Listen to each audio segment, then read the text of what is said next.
Every winter, White Memorial Conservation Center offers Cut It Out, a program celebrating the local history and practice of ice harvesting. We are an environmental center, an education center, and we have to remember what this whole idea is about, and that is that this was a practice that was performed at a time when water was really a resource that they needed to live their daily lives. But at the same time, that resource was the reliability of that resource was that it was clean. It was clean water, and that's the thing that we sometimes have to remind ourselves about, that this is an important relationship that we sometimes don't really feel connected with. If you look at the regulations in Connecticut, you really shouldn't be eating more than one fish a month that's harvested from most of the waters in Connecticut. There are a handful of fish that you can eat maybe differently, but like trout, because it's raised in a hatchery with very clean water. But the rest of the fishery, you can't. Isn't that remarkable that you can't even eat more than one fish a month if you catch it within the state of Connecticut? I think that's something we've lost. And it used to be a resource that was often relied upon on a daily basis here in Connecticut 100 years ago. So these are things that we have to remind ourselves that even though we're going to go out and have a good time today, working with some really cool tools and trying to reminisce as to what it was like, well, we're going to be living it ourselves because it's really cold outside.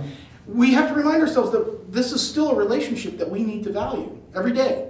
And it's clean water, clean air, healthy soils, and the variety of things that rely on those systems and services that we then ultimately rely on as well. I think the whole history of ice goes back into the 1800s when the technology developed to keep food cold, and so farmers and whatnot would be out in the wintertime cutting ice to store in an ice house, and then that ice was available year-round to cool milk or keep food cold. In 1908, the Berkshire Ice Company got its start here, and it actually had several other facilities, but the one that they built here, the ice house itself, was the size, and this is interesting with Super Bowl tomorrow, using this analogy, 2 football fields, end to end, 700 feet long, this building, 35 feet high, 100 feet, 110 feet wide, divided into 14 compartments. And I think the ice house's holding capacity was 60,000 tons of ice, which maybe about 75 acres of the lake would produce. Now the lake is just under 1,000 acres. This tool is called a pike, and it's an interesting thing. Somebody using this with cattails? Anyway, it's got a metal piece for pulling blocks. It's got a pointed piece for pushing. So it was a pretty handy tool. The warmth of our informative classroom time came to an end. Now it was time to get a chilling taste of the practice of ice harvesting. Yeah. Really? Yeah, I know it. So it's enough to there you go. Oh, holy fucking. Oh, it's great. Very educational.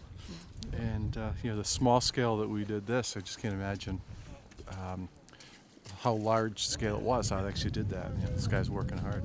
The cutting is fun. Keeps you warm too. The whole thing. That was a blast. Pulling one of the ice blocks out of the water with those giant tongs. That was pretty fun. The group came up with a one-word cheer to cap this annual Cut It Out extravaganza. Freeze! Subscribe to White Memorial Conservation Center's free weekly e-newsletter, The Habitataler. You will not miss any of the fabulous recreational and educational programs we have to offer here. And we value your privacy and do not share subscribers' email addresses. Go to our website to subscribe, www.whitememorialcc.org.